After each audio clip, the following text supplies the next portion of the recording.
ಐತಿಹಾಸಿಕ ಪುರಾತನ ಶಬರಿಕೊಳ್ಳದ ಅಭಿವೃದ್ಧಿ ಯಾವಾಗ? ಬೆಳಗಾವಿಯ ರಾಮದುರ್ಗದ ಸುರೇಬಾನದಲ್ಲಿದೆ ಈ ಶಬರಿಕೊಳ್ಳ.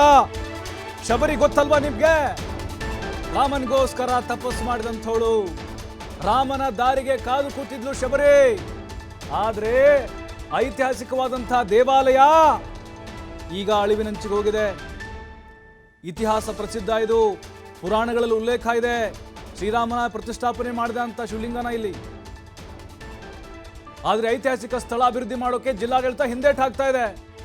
ಬೆಳಗಾವಿ ಜಿಲ್ಲೆ ಸಂಸದರು, ಸ್ಥಳೀಯ ಶಾಸಕರು ನಿರ್ಲಕ್ಷ್ಯ ಮಾಡ್ತಾ ಇದ್ದಾರೆ. ಪ್ರವಾಸಿಗರಿಗೆ ಸೂಕ್ತವಾದಂಥ ಬಸ್ ವ್ಯವಸ್ಥೆ ಇಲ್ಲ, ಸ್ವಚ್ಛತೆಯೂ ಕೂಡ ಇಲ್ಲವೇ ಇಲ್ಲ, ಕುಡಿಯೋ ನೀರು ಸೇರಿದಂತೆ ಮೂಲಭೂತ ಸೌಲಭ್ಯಗಳಿಲ್ಲ. ಶ್ರೀರಾಮನೇ ತನ್ನ ಬಾಣಗಳಿಂದ ಸೃಷ್ಟಿಸಿದಂಥ 2 ಪುಷ್ಕರಣಿಗಳಿದಾವೆ. ಆದಷ್ಟು ಬೇಗ ಶಬರಿ ಕೊಳ್ಳ ಅಭಿವೃದ್ಧಿ ಮಾಡಬೇಕು ಅನ್ನುವಂಥ ಆಗ್ರಹ ಕೇಳಿ ಬರ್ತಾ ಇದೆ. ನೋಡಿ, ಇದಕ್ಕೆ ಇತಿಹಾಸ ಇದೆ. ರಾಮ ಲಕ್ಷ್ಮಣರು ಸೀತಾಪಹರಣ ಆದಾಗ ಲಂಕೆಗೆ ಹೋಗ್ತಾ ಇದ್ರು. ಆಗ ಬಂದಿದ್ದವರು ಶಬರಿ ಹತ್ರ, ಶಬರಿ ಆಶ್ರಮಕ್ಕೆ ಬಂದಿದ್ರು. ಶಬರಿ ಕಾದು ಕೂತಿದ್ಲು. ಅಲ್ಲಿ ಆಕೆಗೆ ಮೋಕ್ಷವನ್ನು ಕೂಡ ಕೊಟ್ಟರು. ಶಬರಿಯನ್ನ ಭೇಟಿಯಾದಂಥ ಸ್ಥಳನೇ ಇದೇ ಜಾಗ. ನಾವೇನು ತೋರಿಸ್ತೀವಿ ನಿಮಗೆ, ಅದೇ ಜಾಗ ಈಗ ಸುರೇಬಾನದಲ್ಲಿದೆ ಶಬರಿ ಕೊಳ್ಳ ಅಂತ. ಒಂದೊಂದು ಇತಿಹಾಸ ಇದೆ ನೋಡಿ. ಇದೇ ಶಬರಿ ಕೊಳ್ಳ, ಇದೇ ಪ್ರದೇಶ. ರಾಮ ಲಕ್ಷ್ಮಣರು ಶಬರಿಯನ್ನ ಭೇಟಿಯಾದಂಥ ಸ್ಥಳ. ಪುರಾಣಗಳಲ್ಲಿ ಇರುವಂಥ ಕತೆ ಇದು. ನಮಗೊಂದು ಅನ್ನಿಸ್ತಾ ಇಲ್ಲ, ನೀವು ರಾಮ ಮಂದಿರವನ್ನು ಸ್ಥಾಪನೆ ಮಾಡಿದ್ರಿ, ಅದಕ್ಕೆ ಓಕೆ, ಇಡೀ ದೇಶ ಸಂಭ್ರಮ ಪಡ್ತು, ಖುಷಿ ಪಡ್ತು. ಆದರೆ ಅದೇ ಶಬರಿ, ಅದೇ ಇತಿಹಾಸ ಪ್ರಸಿದ್ಧವಾದಂಥ ಸ್ಥಳದಲ್ಲಿ ಈ ಶಬರಿ ಕೊಳ್ಳವನ್ನ ನಿಮಗೆ ನಿರ್ವಹಣೆ ಮಾಡೋಕ್ಕಾಗ್ತಾ ಇಲ್ಲ. ಜಿಲ್ಲಾಡಳಿತ, ನಮ್ಮ ಐತಿಹಾಸಿಕವಾದಂಥ ಸ್ಥಳಗಳು ನಮಗೆ ಮತ್ತೆ ಸಿಗೋದಿಲ್ಲ. ಅವು ಇತಿಹಾಸದ ಪುಟಗಳಲ್ಲಿ ಮಾತ್ರ ನಾವು ಓದಬೇಕು, ಫೋಟೋ ನೋಡಿಕೊಂಡು. ನೋಡಿ, ಇದು ಶಬರಿ ಕೊಳ್ಳ, ಇಲ್ಲಿ ಲಕ್ಷ್ಮಣ ರಾಮ ಬಂದಿದ್ರು, ಶಬರಿನ ಮೀಟ್ ಆಗಿದ್ರು, ಆಮೇಲೆ ಕಿಷ್ಕಿಂದೆಗೆ ಹೋದ್ರು, ಅಂಜನಾದಿಗೆ ಹೋದ್ರು, ಅಲ್ಲಿ ಆಂಜನೇಯನ ಭೇಟಿ ಆದರು, ಆಮೇಲೆ ಅಲ್ಲಿ ಸುಗ್ರೀವನ ಭೇಟಿ ಆದರು. ಈ ರೀತಿ ನಾವು ಕಥೆಗಳನ್ನು ಓದಬೇಕು, ಕೇಳಬೇಕು ಅಷ್ಟೇ. ನೋಡಿ, ಬೆಳಗಾವಿ ಜಿಲ್ಲೆಯ ಸಂಸದರು, ಇದು ಬೆಳಗಾವಿಯಿಂದ 108 ಕಿಲೋಮೀಟರ್ ಇದೆ. ವಾಮನೂರು ಇದೆ ಅಲ್ವಾ, ಇಲ್ಲಿ ಸುರೇಬಾನ ಅಂತ ಇದೆ ಅಲ್ವಾ, ಅಲ್ಲಿಂದ ಕೆಲವು ದೂರ ಪುಷ್ಕರಣಿ ಇದ್ದಾವೆ. ರಾಮ ಏನು ಮಾಡ್ತಾನೆ, ತನ್ನ ಬಿಲ್ಲಿನಿಂದ ಬಾಣವನ್ನು ಬಿಡ್ತಾನೆ. ಅಲ್ಲಿ 2 ಪುಷ್ಕರಣಿಗಳಿರ್ತವೆ, ಈಗಲೂ ಇದ್ದಾವೆ. ಪುರಾಣಗಳಲ್ಲಿ ಓದಿರುವಂತೆ ಈ ಜಾಗ ಬಹಳ ಪವಿತ್ರ ಪುಣ್ಯವಾಗಿರುವಂತಹ ಜಾಗ. ಆದರೆ ಇದನ್ನು ಉಳಿಸ್ಕೊಡೋಕ್ಕಾಗ್ತಿಲ್ಲ. ಜಿಲ್ಲಾಡಳಿತ ಇದನ್ನು ಪುನರುಜ್ಜೀವನ ಮಾಡಬೇಕು. ನಿಮಗೆ ಪ್ರವಾಸಿ ತಾಣ ಖಂಡಿತವಾಗ್ಲೂ ಆಗುತ್ತೆ. ಆದರೆ ಶಬರಿ ನೆಲೆಸಿರುವಂತಹ ಒಂದು ಸ್ಥಳ, ಆ ಒಂದು ಐತಿಹಾಸಿಕವಾದಂತಹ ಪ್ರದೇಶ ಈಗ ಹಾಳು ಕೊಂಪೆ ಆಗ್ತಾ ಇದೆ. ಅದೇ ನೀವು ಪಕ್ಕದಲ್ಲಿರುವಂಥ ಅಂಜನಾದ್ರಿಗೆ 100,000 ಕೋಟಿ ಬಿಡುಗಡೆ ಮಾಡ್ತೀವಿ ಅಂತ ಹೇಳ್ತೀರಿ. ನೋಡಿ ಎಷ್ಟು ಭವ್ಯವಾಗಿದೆ ಅದು. ಅಲ್ಲಿ ಹೋದರೆ ನಮಗೆ ತಟ್ಟಂಥ ಇತಿಹಾಸ ನೆನಪಾಗುತ್ತೆ. ನಮ್ಗೆ ರಾಮಾಯಣ ನೆನಪು ಕಲ್ಪನೆ ಬಂದ್ಬಿಡುತ್ತೆ. ಓ, ಶಬರಿ ಇಲ್ಲೇ ಕೂತಿದ್ರು, ಆಶ್ರಮ ಇಲ್ಲೇ ಶಬರಿ. ಇದು ಜಿಲ್ಲಾಡಳಿತ ಎಷ್ಟು ನಿರ್ಲಕ್ಷ್ಯ ವಹಿಸಿದೆ ಅಂತ ಹೇಳಿದ್ರೆ, ಅಲ್ರಿ, ರಾಮ ಮಂದಿರ 1,000 ಕೋಟಿ ಖರ್ಚು. ಆದರೆ ಅದೇ ಶಬರಿ ನಮ್ಮ ಕರ್ನಾಟಕದಲ್ಲಿ ಭೇಟಿ ಮಾಡಿದಂಥ ಸ್ಥಳ ಈಗ ನೋಡಿದ್ರೆ ಹಾಳು ಕೊಂಪೆ ಆಗಿಬಿಟ್ಟಿದೆ. ಬಸ್ ವ್ಯವಸ್ಥೆ ಇಲ್ಲ ಅಲ್ಲಿ. ಬೆಳಗಾವಿಯಿಂದ ಅಥವಾ ಅಲ್ಲಿ ಸುತ್ತಮುತ್ತಲ ತಾಲೂಕು ಕೇಂದ್ರಗಳಿಂದ ಬಸ್ನ ವ್ಯವಸ್ಥೆ ಇಲ್ಲ. ಶ್ರೀರಾಮನೇ ಪ್ರತಿಷ್ಠಾಪನೆ ಮಾಡಿದಂಥ ಶಿವಲಿಂಗ ಮೂರ್ತಿ ಇದೆ ಇಲ್ಲಿ. ನೀವು ಬಸ್ಗಳ ವ್ಯವಸ್ಥೆ, ಟ್ರಾನ್ಸ್ಪೋರ್ಟೇ ಇಲ್ಲ ಅಂದರೆ ನಿಮಗೆ ಅಲ್ಲಿ ಪ್ರವಾಸೋದ್ಯಮ ಹೆಂಗೆ ಮಾಡೋಕ್ಕಾಗತ್ತೆ? ಆಗೋದೇ ಇಲ್ಲ ನಿಮಗೆ. ಹಾಗಾಗಿ ಅದನ್ನು ಜೀರ್ಣೋದ್ಧಾರ ಮಾಡಿ, ಅದನ್ನು ಇನ್ನೂ ಸ್ವಲ್ಪ ಆಕರ್ಷಣೀಯವಾಗಿ ಮಾಡಿ, ಬಸ್ನ ವ್ಯವಸ್ಥೆ ಮಾಡಿ. ಯಾಕೆ ಬರಲ್ಲ ನಮ್ಮ ಜನ ಯಾಕೆ ಬರಲ್ಲ? ಬಂದೇ ಬರ್ತಾರೆ. ಒಂದು ಸಣ್ಣ ಜಲಪಾತ, ಯಾವುದೋ ಒಂದು ಬಂಡೆಲಿ ನೀರು ಹರಿತಾ ಇದೆ ಅಂದರೆ ನಮ್ಮ ಜನ 1,000 ಗಟ್ಟಲೆ ಬರ್ತಾರೆ, ಮುತ್ತಿಕ್ತಾರೆ ಬಂದು. ವೀಕೆಂಡ್ ಬಂದರೆ ಇನ್ನು ನಮ್ಮ ರಾಮಾಯಣದಲ್ಲಿ ಬಂದಂಥ ಕಥೆಗಳು ಅಥವಾ ಆ ಶಬರಿ, ಆ ಪ್ರದೇಶ, ಇವೆಲ್ಲ ನೋಡಬೇಕು, ತಿಳ್ಕೊಳ್ಬೇಕು ಅನ್ನುವಂಥ ಕುತೂಹಲದಿಂದ ಖಂಡಿತವಾಗ್ಲೂ ಬರ್ತಾರೆ. ಹಾಗಾಗಿನೇ ಆ ಭಾಗದ ಸಂಸದರಿಗೆ ಇದು ಇರೋದು ಗೊತ್ತಿದೆಯೋ ಇಲ್ವೋ, ಈ ದೇವಸ್ಥಾನ ಇದೆ ಸುರೇಬಾನ್ದಲ್ಲಿ, ಶಬರಿಕೊಳ್ಳ ಅಂತ. ಅಲ್ಲಿ ಹಿಂದೆ ಕಲ್ಯಾಣಿ ಇದ್ದಾವೆ, 2 ಕಲ್ಯಾಣಿ ಇದ್ದಾವೆ. ರಾಮ ಶಬರಿಗೆ ಮೋಕ್ಷವನ್ನು ಕೊಟ್ಟಂಥ ಒಂದು ಸ್ಥಳ. ರಾಮನಿಗೆ ಶಬರಿ ಹಣ್ಣು ಕೊಡ್ತಾಳೆ ತಿನ್ನಕ್ಕೆ ಹೊಟ್ಟೆ ಹಸಿವಿಂದ ಬಂದಾಗ. ಆ ಪವಿತ್ರವಾದಂಥ ಪುಣ್ಯಭೂಮಿ ಇದು. ಆದರೆ ಈಗ ಅಳಿವಿನಂಚಿಗೆ ಹೋಗ್ತಾ ಇದೆ. ಸಂಬಂಧಪಟ್ಟಂಥ ಎಲ್ಲರೂ ಈಗ ನೋಡಿ, ಪ್ರವಾಸೋದ್ಯಮ ಆಗಿರ್ಬೋದು, ಜಿಲ್ಲಾಡಳಿತ ಬರಬೇಕಿಲ್ಲ, ಪರಿಶೀಲನೆ ಮಾಡಿ, ಬಸ್ ವ್ಯವಸ್ಥೆ ಮಾಡಿ, ಜನ ಯಾಕೆ ಬರಲ್ಲ ಆಮೇಲೆ ನಮ್ಗೆ ಹೇಳಿ, ಪ್ರಚಾರ ಮಾಡ್ರಿ. ಈಗ ಅಂಜನಾದ್ರಿದಾಗಿಲ್ವಾ, ಆಂಜನೇಯನ ಜನ್ಮಸ್ಥಳ ಅಂಜನಾದ್ರಿ. ಹಂಪಿ ಆಗಿಲ್ವಾ, ಹಾಗೇನೆ ಇದ್ರದ್ದು ಪ್ರಚಾರ ಮಾಡಿ. ಆಮೇಲೆ ನೋಡಿ, ರಾಜ್ಯದ ಮೂಲೆಗಳಿಂದ ನಿಮಗೆ ಜನ ಬರ್ತಾರೆ. ನೀವು ಯಾಕೆ ನಿರ್ಲಕ್ಷ್ಯ ಮಾಡ್ತಿದ್ದೀರ ಅಂತ ಹೇಳಿದ್ರೆ, ಏನಿದೆ ಅದರಿಂದ ಆದಾಯ? ಅದೇ ತಲೆಯಲ್ಲಿರೋದು ನಿಮಗೆ. ಆದಾಯ ಇದೆಯಾ ಈ ದೇವಸ್ಥಾನದಿಂದ? ನೀವಲ್ಲಿ ವ್ಯವಸ್ಥೆನ ಮಾಡಿಕೊಟ್ರೆ ಖಂಡಿತವಾಗ್ಲೂ ಅದು ಕೂಡ ಆಗುತ್ತೆ. ಸಂದರ್ಭದೊಳಗೆ ಶ್ರೀರಾಮಚಂದ್ರ ಪ್ರಭುವಿನ ಶಬರಿ ಮಾತೆಯ ಒಂದು ಸ್ಥಳವಾಗಿರ್ತಕ್ಕಂಥ ಈ ಸ್ಥಳದೊಳಗೆ ಸ್ವತಃ ಶ್ರೀರಾಮಚಂದ್ರನಿಗೆ ಬೋರ ಎಣ್ಣೆಗಳನ್ನು ತಿಂದು ಕೊಟ್ಟಿರ್ತಕ್ಕಂಥ ಭಕ್ತ ವಸ್ತಳೆಯಾಗಿ ಈ ಭಾಗದೊಳಗೆ ನೆಲೆ ನಿಂತು ಇಲ್ಲಿರ್ತಕ್ಕಂಥ ಎಲ್ಲ ಭಕ್ತರಿಗೆ ಆಶೀರ್ವಾದ ಮಾಡಿರ್ತಕ್ಕಂಥ ಶಬರಿ ದೇವಿಗೆ ಇವತ್ತು ಕಾಯಕಲ್ಪವನ್ನು ನೀಡಬೇಕಾದಂಥ ಸಂದರ್ಭ ಐತಿ. ಪ್ರವಾಸೋದ್ಯಮ ಇಲಾಖೆಯಿಂದನೂ ಕೂಡ ಆಗಬೇಕಾಗೈತಿ, ಸರ್ಕಾರದ ಮಟ್ಟದೊಳಗೂ ಆಗಬೇಕಾಗೈತಿ. ಇಲ್ಲಿ ಸುತ್ತಮುತ್ತಲೆಲ್ಲ ಕೆಲವೊಂದಿಷ್ಟು ಪುಷ್ಕರಣಿಗಳು ಭಾಳಷ್ಟು ಹಾನಿಗೊಳಗಾಗಿದ್ದಾವೆ. ಸಂದರ್ಭದೊಳಗೆ ಶ್ರೀರಾಮಚಂದ್ರ ಪ್ರಭುವಿನ ಈ ಬಗ್ಗೆ ಮಾತಾಡಲಿಕ್ಕೆ ಅಲ್ಲಿನ ಸ್ಥಳೀಯರಿದ್ದಾರೆ ಶಿವಾನಂದ್ ಅವರು. ಶಿವಾನಂದ್ ಅವರೇ ನಮಸ್ಕಾರ. ನಮಸ್ಕಾರ ಸರ್. ಸರ್, ಈಗ ನಮಗೆ ಪುರಾಣಗಳಲ್ಲಿ ಕಥೆಗಳಲ್ಲಿ ಓದಿದರೆ ಈ ಸುರೇಬಾನ್ದಲ್ಲಿರುವಂತಹ ಶಬರಿ ಕೊಳ್ಳದ ಮಹಿಮೆ ಗೊತ್ತಾಗ್ತಾ ಇದೆ. ಬಟ್ ಯಾಕೆ ಇಷ್ಟು ನಿರ್ಲಕ್ಷ್ಯ ಸರ್? ಯಾಕೆ ಬಸ್ ಅಲ್ಲಿ ವ್ಯವಸ್ಥೆಗಳನ್ನ ಮಾಡ್ತಾ ಇಲ್ಲ? ಯಾಕೆ ಇವರು ಕಡೆಗಣಿಸ್ತಾ ಇದ್ದಾರೆ ಅನ್ನೋದು ಗೊತ್ತಾಗ್ತಿಲ್ಲ ಸರ್. ಇಲ್ಲಿ ಸ್ಥಳೀಕರೆಲ್ಲರೂ ಸೇರ್ಕೊಂಡು ಮೊದಲಿನಿಂದ ಸ್ವಲ್ಪ ಅಭಿವೃದ್ಧಿ ಮಾಡ್ಬೇಕಂತೇಳಿ ಇಂದಿನ ಮಾಜಿ ಗ್ರಾಮ ಪಂಚಾಯತ್ ಅಧ್ಯಕ್ಷರಾದಂತಹ ಶ್ರೀಶೈಲ್ ಮೆಳಿಕೇರಿ ಅವರು ತಮ್ಮ ಅಧಿಕಾರದಲ್ಲಿ ಅವ್ರನ್ನ ಸ್ವಲ್ಪ ಅಭಿವೃದ್ಧಿ ಮಾಡ್ಲಿಕ್ಕೆ NREG ಇಂದ ಸ್ವಲ್ಪ CC ರೋಡು, ಟಾಯ್ಲೆಟ್ಸ್ ಮಾಡಿದ್ರು. ಆನಂತರ ಇನ್ನೂ ಸ್ವಲ್ಪ ಜಾಗ ಏನಿದೆ ಅಲ್ಲಿ ಅರಣ್ಯ ಇಲಾಖೆ ವ್ಯಾಪ್ತಿ ಪಡ್ತದೆ. ಆದ್ರೆ 12ರಿಂದ 13 ಎಕರೆ ಅದು ರಾಮ ಮಂದಿರ ಟ್ರಸ್ಟ್ ದಿಂದ ಐತ್ ಸರ್. ಅವರು ಅದನ್ನ ಬಿಟ್ಕೊಡ್ತಾ ಇಲ್ಲ. ಹಾ ಸರ್, ಅವ್ರು ಅದನ್ನ ಬಿಟ್ಟು ಕೊಟ್ರು ಅಂದ್ರೆ ಇದು ಸ್ವಲ್ಪ ಅಭಿವೃದ್ಧಿ ಮಾಡಕ್ ಅನುಕೂಲ ಆಗ್ತದೆ. ಆದ್ರೆ ಅರಣ್ಯ ಇಲಾಖೆ ವ್ಯಾಪ್ತಿ ಪಡುವಂತ ಜಾಗ ಐತಲ್ಲ, ಅದನ್ನ ಬೇರೆ ಯಾವ್ದಾವ್ದಕ್ಕೂ ಅರಣ್ಯ ಇಲಾಖೆದವ್ರು ಕೊಡ್ತಿರ್ತಾರ. ಅದನ್ನ ಇದು ನಮ್ಮ ಶಬರಿ ಕೊಳ್ಳವನ್ನ ಶ್ರೀ ರಾಮಚಂದ್ರ ಅವರು ಬಂದಿದ್ದಾರಲ್ಲ, ಒಂದು ಕ್ಷೇತ್ರ ಅಭಿವೃದ್ಧಿಗೆ ಸರ್ಕಾರನೂ ಇದಕ್ಕೆ ಒತ್ತು ಕೊಟ್ಟು, ಸ್ಥಳೀಯ ಶಾಸಕರಾಗ್ಲಿ ಇವರು MP ಗಳಾಗ್ಲಿ ಸ್ವಲ್ಪ ಒತ್ತು ಕೊಟ್ಟು ಅದನ್ನ ಅರಣ್ಯ ಇಲಾಖೆ ಜಾಗವನ್ನು ವಶಪಡಿಸಿಕೊಂಡು ಈಗ ನಮ್ಮ ಇಲ್ಲಿ ಬರುವಂತ ಪ್ರವಾಸಿಗರಿಗೆ ತಂಗಲು ಒಂದಿನ ರಾತ್ರಿ ಇರಬೇಕಾದ್ರೆ ಸುಸಜ್ಜಿತವಾದ ಒಂದು ವಸತಿ ವ್ಯವಸ್ಥೆ ಆಗುವಂತದ್ದು ಮಾಡ್ಬೇಕು.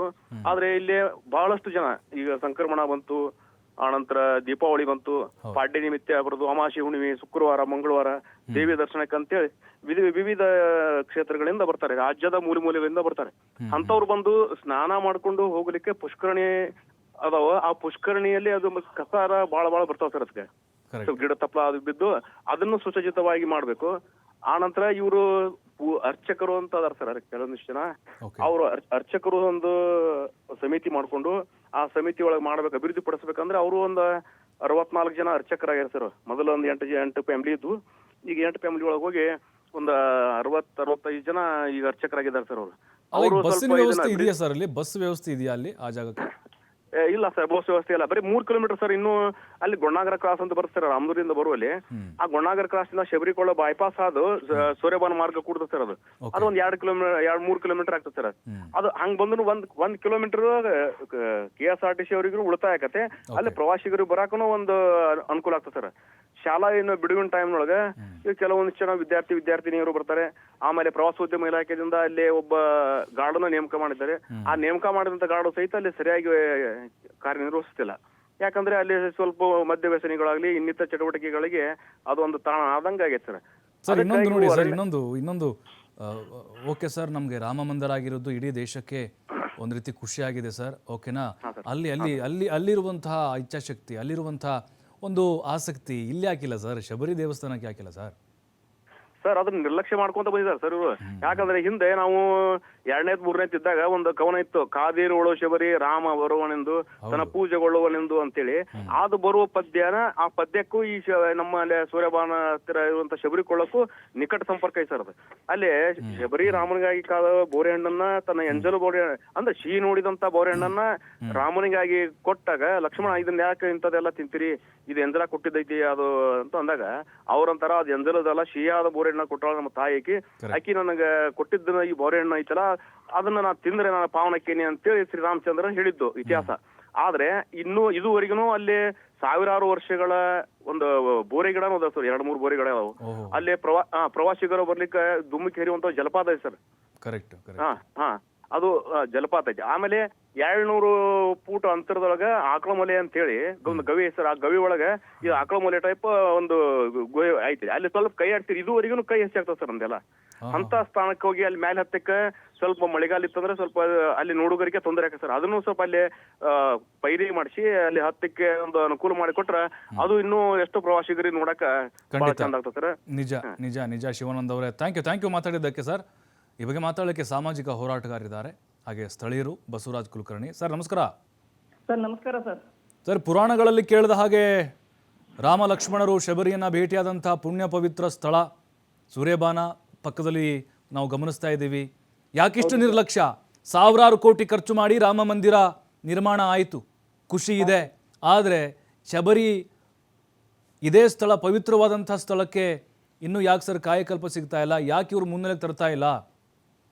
ಸರ್, ಇವತ್ತು ಪುರಾಣ ಪ್ರಸಿದ್ಧವಾಗಿರ್ತಕ್ಕಂತ ಶಬರಿ ಮಾತೆಯ ಒಂದು ಇದೇನದ ಅಲ್ಲ ಸರ, ಶ್ರೀರಾಮ ಲಕ್ಷ್ಮಣರು ಬಂದು ಇಲ್ಲೇ ಶಬರಿ ಮಾತೆಯನ್ನ ಭೇಟಿಯಾಗಿ ಶಬರಿಯ ಭಕ್ತ ವಸ್ತಲಕ್ಕೆ ಮನಸೋತು ಬೋರೆ ಹಣ್ಣುಗಳನ್ನ ಸ್ವೀಕರಿಸಿ ಶಬರಿಗೆ ಅನುಗ್ರಹಿಸಿರ್ತಕ್ಕಂತ ಈ ಸ್ಥಳ ಇನ್ನೂ ಕೂಡ ಕಾಯಕಲ್ಪಕ್ಕೆ ಕಾಯ್ತಾ ಇರೋದು ನೋಡಿದ್ರೆ ನಮಗೆ ಶಬರಿ ಏನು ಅಖಂಡ ವರ್ಷಗಳ ಕಾಲ ಶ್ರೀರಾಮನ ಒಂದು ಅನುಗ್ರಹಕ್ಕಾಗಿ ಕಾದ್ಲು, ಅದೇ ರೀತಿಯಾಗಿ ಇದ್ರ ಕಾಯಕಲ್ಪಕ್ಕೂ ನಾವುಗಳು ಕೂಡ ಏನೋ ಕಾಯ್ಬೇಕು ಅನ್ನೋ ಅಂತ ಅನಿಸ್ತಾ ಇದೆ ಸರ್.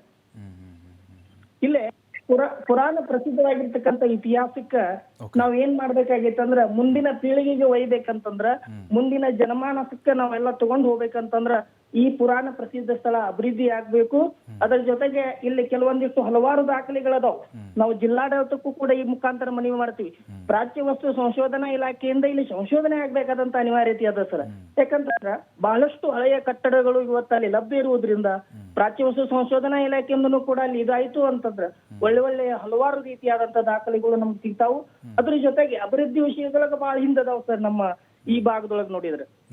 ಇದ್ರೊಳಗ ಏನಾಗಬೇಕದ ಅಂತಂದ್ರ ಪ್ರತಿ ವರ್ಷನೂ ಕೂಡ ಪ್ರತಿ ದಿನಾನು ಕೂಡ ಅಲ್ಲಿ ಸಾವಿರಾರು ಭಕ್ತರು ಕೂಡ ಅಲ್ಲಿ ಭೇಟಿ ನೀಡುವ ಸ್ಥಳಕ್ಕ ಒಂದು ಕಾಯಕಲ್ಪ ಒಂದು ಅಭಿವೃದ್ಧಿಯನ್ನ ಮಾಡಿ. ಹೌದು ಸರ್, ಈಗ ಇವರು ಯಾಕೆ ಗಂಭೀರವಾಗಿ ತೆಗೆದುಕೊಳ್ತಿಲ್ಲ ಅಂತ ಅನ್ಸುತ್ತೆ? ಆದಾಯ ಬರ್ತಾ ಇಲ್ಲ ಅಂತಾನೋ, ಅಥವಾ ಜನರು ಬರ್ತಾ ಇಲ್ಲ ಅಂತಾನೋ, ಅಥವಾ ಲಾಭ ಇಲ್ಲ ಅಂತಾನೋ ಸರ್? ಹೆಂಗಿದು ಸರ್? ಇದು ಜಿಲ್ಲಾಡಳಿತ ಮತ್ತು ರಾಜ್ಯ ಸರ್ಕಾರದ ಗಮನಕ್ಕ ನಾವು ವಿಶೇಷವಾಗಿ ಮನವಿ ಮಾಡ್ತಕ್ಕಂತ ವಿಷಯ ಏನಂತಂದ್ರ ಇಲ್ಲಿ ಆದಾಯ ನಿರೀಕ್ಷೆ ಮಾಡೋದಕ್ಕಿಂತಲೂ ಪುರಾಣ ಪ್ರಸಿದ್ಧವಾಗಿರ್ತಕ್ಕಂಥ ಸ್ಥಳ ಇದು. ಹನುಮನನ್ನ ಭೇಟಿ ಆಗೋದಕ್ಕಿಂತ ಮುಂಚೆನೆ ಶ್ರೀರಾಮ ಲಕ್ಷ್ಮಣರು ಶಬರಿಯನ್ನ ಭೇಟಿ ಮಾಡಿದಾರ ಅನ್ನೋದಕ್ಕೆ ನಮ್ಮ ಹತ್ರ ಐತಿಹ್ಯ ಇದೆ. ಮಾತಂಗ ಋಷಿಗಳ ಆಶ್ರಯದಲ್ಲಿರ್ತಕ್ಕಂಥ ಶಬರಿ ಮಾತೆ ಶ್ರೀರಾಮಚಂದ್ರನ ಬರುವಿಕೆಗಾಗಿ ಕಾದು ತನ್ನ ಅತಿಯಾದ ಭಕ್ತಿಯಿಂದ ತನ್ನ ಅತಿ ಭಕ್ತಿ ವತ್ಸಲೆಯಾಗಿ ಇಲ್ಲಿ ಅನುಗ್ರಹಿಸಿರ್ತಕ್ಕಂಥ ಸ್ಥಳ ಆಗಿರ್ತಕ್ಕಂಥ ಸಂದರ್ಭದೊಳಗ ಇಲ್ಲಿ ಏನಾಗ್ತದ ಅಂತಂದ್ರೆ ಪ್ರತಿಯೊಂದನ್ನು ಕೂಡ ವಿವರಿಸಿ ಹೇಳ್ತಕ್ಕಂಥದ್ದು ಒಂದು. ಅದ್ರ ಜೊತೆಗೆ ಈ ಭಾಗದಿಂದನೇ ಶಬರಿ ಮಾತೆ ಶ್ರೀರಾಮಚಂದ್ರನಿಗೆ ಕೊಟ್ಟಿರ್ತಕ್ಕಂಥ ಇದನ್ನೇನಿದಲ್ಲ ಪ್ರಸಾದವನ್ನ, ಆ ಬೋರೆ ಹಣ್ಣುಗಳ ಪ್ರಸಾದದ್ದು ಕೂಡ ಇರುವುದು. ಇದು ಜಿಲ್ಲಾಡಳಿತ ಮತ್ತು ತಾಲೂಕಾಡಳಿತ ಮತ್ತು ರಾಜ್ಯ ಸರ್ಕಾರಗಳ ನಿರ್ಲಕ್ಷ್ಯ ಅಂತ ನಾನು ಈ ಮುಖಾಂತರ ಹೇಳ್ತಾ ಇದ್ದೀನಿ ಸರ್. ಸರ್, ಈಗ ನಿಮ್ಮ ಭಾಗದ ಸಂಸದರು ಅಥವಾ ಶಾಸಕರು ಸರ್ ರಾಮನ್ ಜಪ ಮಾಡ್ತಾರಲ್ಲ ಸರ್, ಎಲ್ಲ ಪಕ್ಷದಲ್ಲೂ ರಾಮನ್ ಜಪ ಮಾಡ್ತಾರೆ.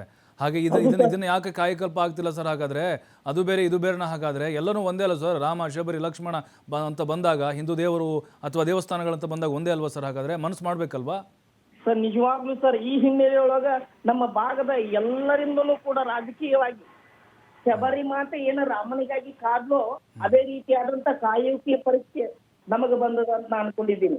ಶಬರಿಗೆ ಕಾದು ರಾಮನ ಅನುಗ್ರಹ ಆಗಿ ಯಾವಾಗ ರೀತಿಯಾಗಿ ಇದಾಯ್ತೋನೋ ಅದೇ ರೀತಿಯಾದಂತ ಪರಿಸ್ಥಿತಿ ಇದ್ರೊಳಗದ. ಇದ್ರ ಹೊಣೆ ಎಲ್ಲರ ಮೇಲೂ ಇದೆ. ಜಿಲ್ಲಾಡಳಿತದ ರಾಜಕಾರಣಿಗಳ ಮೇಲೆ ಅದ, ಸರ್ಕಾರಗಳ ಜೀವ ನಿರ್ಲಕ್ಷ್ಯದ್ದು ಹೊಣೆ ಅದ ಸರ್. ಆದ್ರ ಈ ಸಂದರ್ಭದೊಳಗ ಕೂಡಿ ಬಂದದ ನಾವು ದಿವ್ಯವಾದಂತ ಒಂದು ರಾಮ ಮಂದಿರವನ್ನ ಅಯೋಧ್ಯೆಯೊಳಗೆ ನಿರ್ಮಿಸಿದ್ದೀವಿ.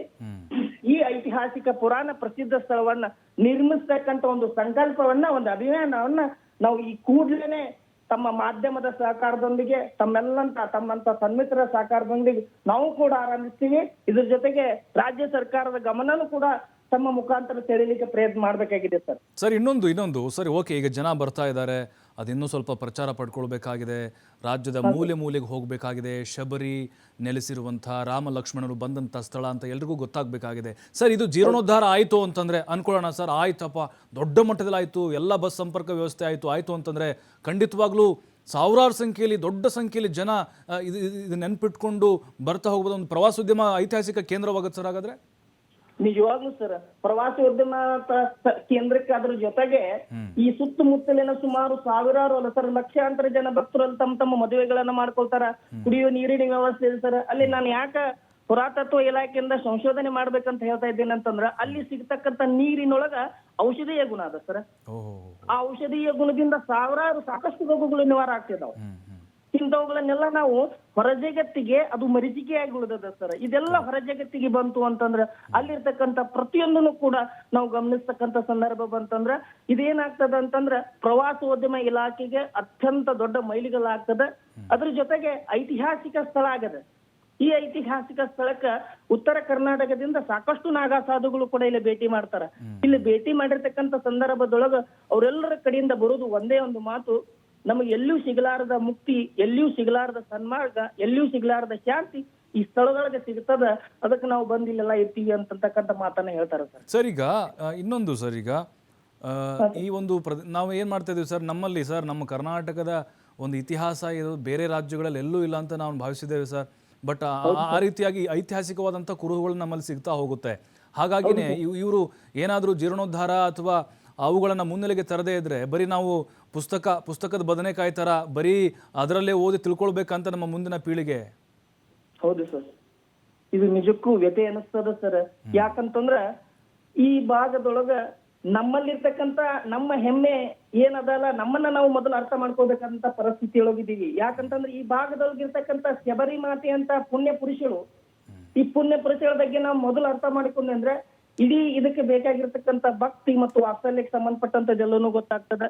ಅದ್ರ ಜೊತೆಗೆ ಈಗೇನು ಜಗತ್ತು ಕೇಳ್ತಾ ಇದೆಯಲ್ಲ ಶಾಂತಿ ಸಂದೇಶಕ್ಕೆ, ಅದು ಕೂಡ ಒಂದು ಒಳ್ಳೆ ರೀತಿಯಾದಂತ ಬೆಳವಣಿಗೆಗೆ ದಾರಿ ಆಗ್ತದೆ ಸರ್. ನಿಜ ನಿಜ ನಿಜ ನಿಜ ಸರ್. ಕೊನೆದಾಗ ಹೇಳ್ತಾ ಇದ್ದೀನಿ ಸರ್, ಈಗ TV5 ಕೂಡ ಇಂತಹ ಐತಿಹಾಸಿಕ ಪುಣ್ಯಕ್ಷೇತ್ರಗಳಿಗೆ ಸಾಕಷ್ಟು ಕಾಯಕಲ್ಪ ಮಾಡಿಕೊಡುವಂತಹ ಪ್ರಯತ್ನವನ್ನು ಮಾಡಿದೆ. ನಿಮ್ಮ ಜೊತೆಗೆ ನಾವಿರ್ತೀವಿ ಸರ್. ಇದಾದಷ್ಟು ಬೇಗ ಅಯೋಧ್ಯೆಯ ರಾಮ ಮಂದಿರ ಹೇಗೆ ಇಡೀ ದೇಶದ ಗಮನ ಸೆಳೀತಾ ಇದೆಯೋ ಹಾಗೆ ನಮ್ಮ ರಾಜ್ಯದ ಗಮನ ಸೆಳೆಯುವಂತಾಗ್ಲಿ. ನಿಮ್ಮ ಜೊತೆಗೆ TV5 ಯಾವತ್ತೂ ಕೂಡ ಇರುತ್ತೆ ಸರ್. ಹೌದು ಸರ್. ಸರ್, ಕೊನೆಯದಾಗಿ ಸರ್ ತಮ್ಮ ಮುಖಾಂತರ ಹೇಳೋದಿಷ್ಟೇ, ಇದು ನಮ್ಮ ಹೆಮ್ಮೆ ಸರ್, ನಮ್ಮ ಕರ್ನಾಟಕದ ಹೆಮ್ಮೆ ಸರ್. ಈ ಕರ್ನಾಟಕದ ಹೆಮ್ಮೆಯನ್ನ, ಈ ಕರ್ನಾಟಕದ ಪ್ರೌಢಿಮೆಯನ್ನ ಅಯೋಧ್ಯೆಯ ರಾಮ ಮಂದಿರದ ಮಟ್ಟಕ್ಕೆ ನೀವೆಲ್ಲರೂ ತೆಗೆದುಕೊಂಡು ಹೋಗಬೇಕಾದಂತ ಮಹತ್ತರವಾದ ಹೊಣೆ ಇದೆ ಸರ್. ಅದ್ರೊಳಗ ನಮ್ಮ TV5 ಅವರ ಕಾರ್ಯವನ್ನ ನಾನು ಮತ್ತಷ್ಟು ಮನಸ್ತುಂಬಿ ಶ್ಲಾಘಿಸ್ತಾ ಇದ್ದೀನಿ sir. Yeah sir, okay, thank you sir ಮಾತಾಡಿದ್ದಕ್ಕೆ. ನೋಡಿ, ಈಗ ಅಲ್ಲಿ ನಮಗೆ ಪುರಾಣ ನಿಮಗೆಲ್ಲ ಗೊತ್ತೇ ಇದೆ. ಒಂದೇ ವಾಕ್ಯದಲ್ಲಿ ಹೇಳಬೇಕು ಅಂತಂದರೆ, ಶಬರಿ ನೀವೆಲ್ಲ ಓದಿರ್ತೀರಿ, ರಾಮಲಕ್ಷ್ಮಣ ಶಬರಿಯನ್ನು ಭೇಟಿಯಾದಂಥ ಸ್ಥಳ ಇದು. ಅಲ್ಲಿ 2 ಪುಷ್ಕರಣಿ ಇದ್ದಾವೆ. ಆ ನೀರು ಇನ್ನೂ ಸಿಹಿ ಇದೆ, ಬೇಕಾದ್ರೆ ಹೋಗಿ ಕುಡೀರಿ. ಸಿಹಿ ಇದೆ, ಔಷಧಿ ಗುಣ ಇದೆ ಅಂತೆ ನಂಬಿಕೆ. ಬೋರೆ ಹಣ್ಣು ಕೊಟ್ಟಿದ್ರು ಶಬರಿ ರಾಮನಿಗೆ ತಿನ್ನಲಿಕ್ಕೆ. ನಿನ್ನ ಕೊನೆ ಆಸೆ ಏನು ಅಂತ ರಾಮ ಕೇಳ್ತಾರೆ. ನಿಮ್ಮ ತೊಡೆ ಮೇಲೆ ಮಲಗೋದು ಅಂತ ಶಬರಿ ಹೇಳ್ತಾರೆ. ಆಗ ತೊಡೆ ಮೇಲೆ ಮಲಗ್ತಾರೆ ಶಬರಿ. ಆಗ ನೀರು ನೋಡ್ತಾರೆ, ಎಲ್ಲೂ ಸಿಗಲ್ಲ. ಬಾಣ ಹೂಡ್ತಾರೆ, ಅಲ್ಲಿ 2 ಪುಷ್ಕರಣಿ. ಹಾಗೆ ಇತಿಹಾಸ ಇದೆ, ಪ್ರಕೃತಿ ಸೌಂದರ್ಯ ಇದೆ. ನೀವು ನೋಡ್ತಾ ಇರ್ಬೋದು, ನೀವು ಬೆಟ್ಟ ಗುಡ್ಡ ಪ್ರಕೃತಿ ಸೌಂದರ್ಯ. ಒಂದು ಸಣ್ಣ ಜಲಪಾತ ಇದೆ, 200 ಅಡಿದು. ಅದ್ಭುತವಾದಂಥ ಸ್ಥಳ ಇದು. ಆದರೆ ಅದನ್ನು ಗುರುತಿಸೋಕೆ ಬೇಕ್ರಿ, ಸಾವಿರಾರು ಕೋಟಿ ಖರ್ಚು ಬೇಡ ನಿಮಗೆ. ನೀವು ಸ್ವಲ್ಪ ಅದನ್ನು ಅರಣ್ಯ ಇಲಾಖೆಯವರಿಗೆ ಸ್ವಲ್ಪ ಅದು ಪರ್ಮಿಷನ್ ತೆಗೆದುಕೊಂಡು ನೀವು ಮತ್ತಷ್ಟು ಜೀರ್ಣೋದ್ಧಾರ ಮಾಡಿದ್ರಿ ಅಂತ ಹೇಳಿದ್ರೆ ನೋಡಿ ಭಕ್ತಾದಿಗಳು ಹೆಂಗೆ ಬರ್ತಾರೆ ಅಂಥೇಳಿ. ನಮಗೆ ಅಲ್ಲಿ ಇತಿಹಾಸ ಹಾಗೆ ಉಳ್ಕೊಳ್ಬೇಕು ಅನ್ನೋಂಥ ಆಶಯ. ಇತಿಹಾಸ ಅದು ಪುಟ ಸೇರ್ಕೊಳ್ಬಾರ್ದು. ಅಲ್ಲಿ ಸಾಮೂಹಿಕ ವಿವಾಹಗಳು ಕೂಡ ನಡೀತಾ ಇದೆ. ಲಕ್ಷಾಂತರ ಸಂಖ್ಯೆಯ ಭಕ್ತರು ಬರುವಂತಾಗಬೇಕೀಗ. ಅದು ಪ್ರತಿಯೊಬ್ಬರ ಕೈಯಲ್ಲಿ ಇರಬೇಕು ಮಾಹಿತಿ. ಏನಪ್ಪ ಇದು ಸೂರೇಬಾನ, ಶಬರಿಕೊಳ್ಳ, ಹೋಗೋಣ, ಟ್ರಿಪ್ ಹೋಗೋಣ, ಎಲ್ಲ ಕಡೆಯಿಂದಲೂ ಬರಬೇಕು. ಆವಾಗ ನಮ್ಮ ರಾಜ್ಯದ ಇತಿಹಾಸ ಅಂದರೆ ನೋಡಿ, ನಮ್ಮ ಈಗ ಅಯೋಧ್ಯೆ ರಾಮ ಮಂದಿರಕ್ಕೂ ನಮ್ಮ ಕರ್ನಾಟಕಕ್ಕೂ ಯಾವ ಥರ ಲಿಂಕ್ ಇದೆ ಅಲ್ವಾ, ಹಾಗೆಯೇ ಇದು ಒಂದು ಸೇರ್ಪಡೆ ಆಗುತ್ತೆ.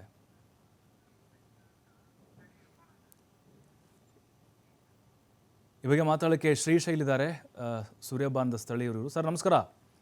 ನಮಸ್ಕಾರ ಸರ್. ನಮಸ್ಕಾರ ಸರ್. ಈಗ ಶಬರಿಕೊಳ್ಳ ನೋಡ್ತಾ ಇದ್ದೀವಿ, ಇತಿಹಾಸ ನಮಗೆ ಪುರಾಣ ನೆನಪಾಗ್ತಾ ಇದೆ, ಆದರೆ ಅದು ಮುಂದಿನ ದಿನಗಳಲ್ಲಿ ಕಣ್ಮರೆ ಆಗ್ಬಿಡುತ್ತಾ ಅನ್ನುವಂಥ ಭಯ ನಿಮಗೆಲ್ಲ ಕಾಡ್ತಾ ಇದೆ.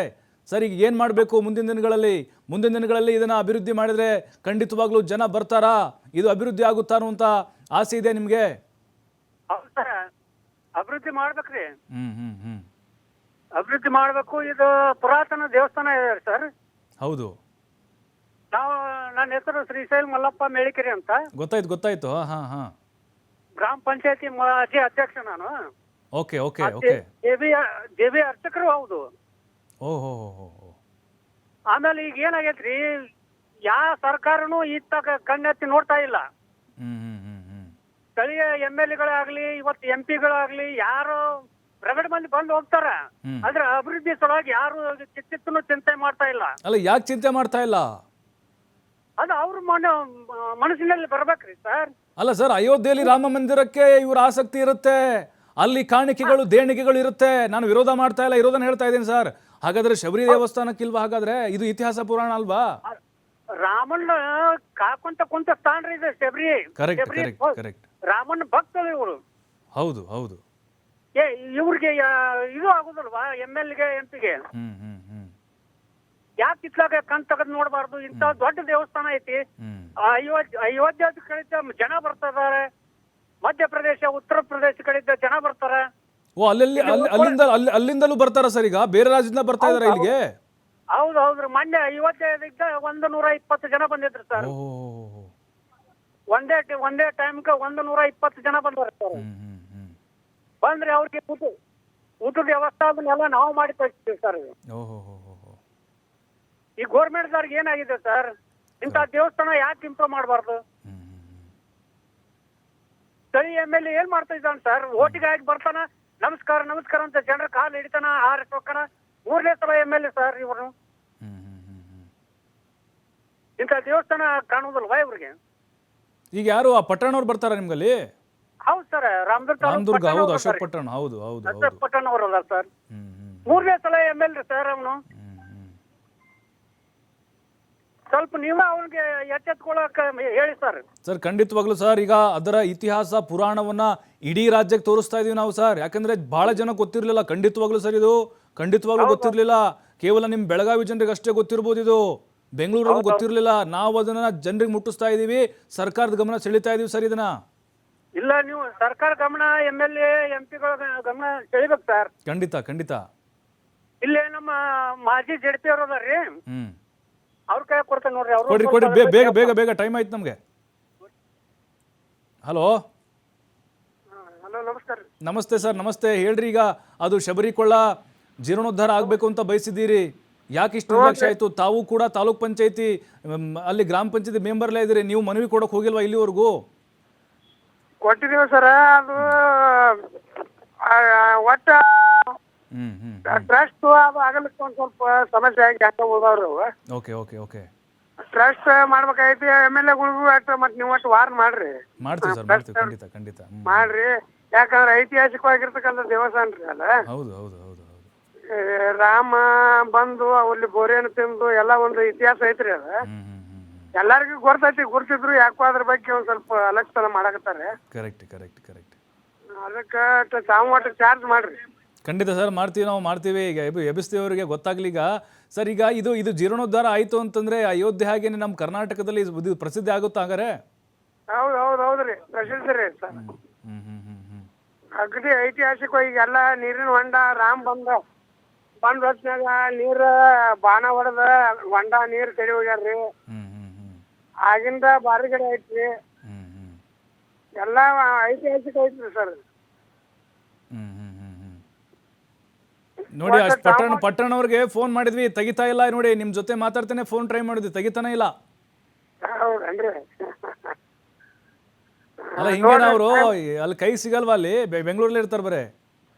ಬೆಂಗಳೂರಿಗೆ ಇರ್ತಾರ್ರಿ, ಇಲ್ಲಿ ಬಂದ್ರು ಇಷ್ಟ ಬರುಲ್ರಿ ಸರ ಯಾಕೆ ನೋಡ್ಯಾರ. Yes okay, thank you sir. ನಾವು ಹೇಳ್ತೀವಿ, ನಾವು ಅವ್ರ ಗಮನಕ್ಕೆ ತರ್ತೀವಿ. ಥ್ಯಾಂಕ್ ಯು ಮಾತಾಡಿದ್ದಕ್ಕೆ. ನೋಡಿ, ರಾಮದುರ್ಗದ ಕಾಂಗ್ರೆಸ್ ಶಾಸಕ ಅಶೋಕ್ ಪಟ್ಟಣ್ ಅವರು 3ನೇ ಬಾರಿ ಶಾಸಕರಾಗಿದ್ದಾರೆ. ಈ ಹಿಂದೆ ಯಾರು ಮಾಡಿದ್ದಾರೋ ಕೆಲಸ ಬಿಟ್ಟಿದ್ದಾರೋ ಬೇಡ, ಅವ್ರ ಮೇಲೆ ಇವ್ರ ಮೇಲೆ ಆರೋಪ, ರಾಜಕೀಯ ಬೇಡ. ಇಲ್ಲಿ ನೀವು ಅಧಿಕಾರದಲ್ಲಿದ್ದರೆ, ನಿಮ್ಮ ಸರ್ಕಾರ ಇದೆ, ಈ ಶಬರಿ ಕೊಳ್ಳವನ್ನು ನೀವು ಜೀರ್ಣೋದ್ಧಾರ ಮಾಡಿ, ಕಾಯಕಲ್ಪ ಕೊಡಿ. ಖಂಡಿತವಾಗಲೂ ಹೇಳ್ತಾ ಇದ್ದೀವಿ ನಾವು, ನಮಗೆ ನಂಬಿಕೆ ಇದೆ. ಅಯೋಧ್ಯೆ ಯಾವ ರೀತಿ ಇಡೀ ದೇಶದ ಗಮನ ಸೆಳೀತಾ ಇದೆ ಅಲ್ವಾ, ರಾಮದುರ್ಗದ ಸುರೇಬಾಂದಲ್ಲಿರುವಂಥ ಈ ದೇವಸ್ಥಾನ ಇಡೀ ರಾಜ್ಯದ ಗಮನ ಸೆಳೀತಾ ಇದೆ, ಸೆಳೆಯುತ್ತೆ ಕೂಡ. ನೀವು ಖಂಡಿತವಾಗಲೂ ಮುಂದಿನ ದಿನಗಳಲ್ಲಿ ಇದನ್ನು ಕರೆಕ್ಟಾಗಿ ಮಾಡಿದರೆ ಬೇರೆ ರಾಜ್ಯಗಳಿಂದಲೂ ಕೂಡ ಪ್ರವಾಸಿಗರು ಬರ್ತಾ ಇದ್ದಾರೆ, ಅದರ ಇತಿಹಾಸವನ್ನು ತಿಳಿದುಕೊಳ್ಳುವಂಥ ಪ್ರಯತ್ನವನ್ನು ಮಾಡ್ತಾ ಇದ್ದಾರೆ. ಆದಷ್ಟು ಬೇಗ ಜಿಲ್ಲಾಡಳಿತ ಮಧ್ಯಪ್ರವೇಶವನ್ನು ಮಾಡಬೇಕು, ಸ್ಥಳೀಯ ಶಾಸಕರು ಕೂಡ ಇದನ್ನು ಗಂಭೀರವಾಗಿ ತೆಗೆದುಕೊಳ್ಬೇಕು ಅನ್ನುವಂಥ ಒತ್ತಾಯವನ್ನು ಮಾಡ್ತಾ ಇದ್ದೀವಿ. ಇಲ್ಲದೇ ಇದ್ದರೆ ರಾಮನಿಗೆ ಶಬರಿ ಹೇಗೆ ಕಾದಿದ್ಲೋ, ನಾವು ಎಲ್ಲರೂ ಹಾಗೆ ಕಾದು ಕೂತ್ಕೋಬೇಕಾದಂಥ ಪರಿಸ್ಥಿತಿ ಬರ್ಬೋದು. ಕಾದು ನೋಡ್ತೀವಿ ಏನಾಗುತ್ತೆ ಅಂತ. ಇದು ಇವತ್ತಿನ ಜನದನಿ. ನೋಡ್ತಾರೆ TV5, ಇದು ವಾಸ್ತವದ ಪ್ರತಿರೂಪ.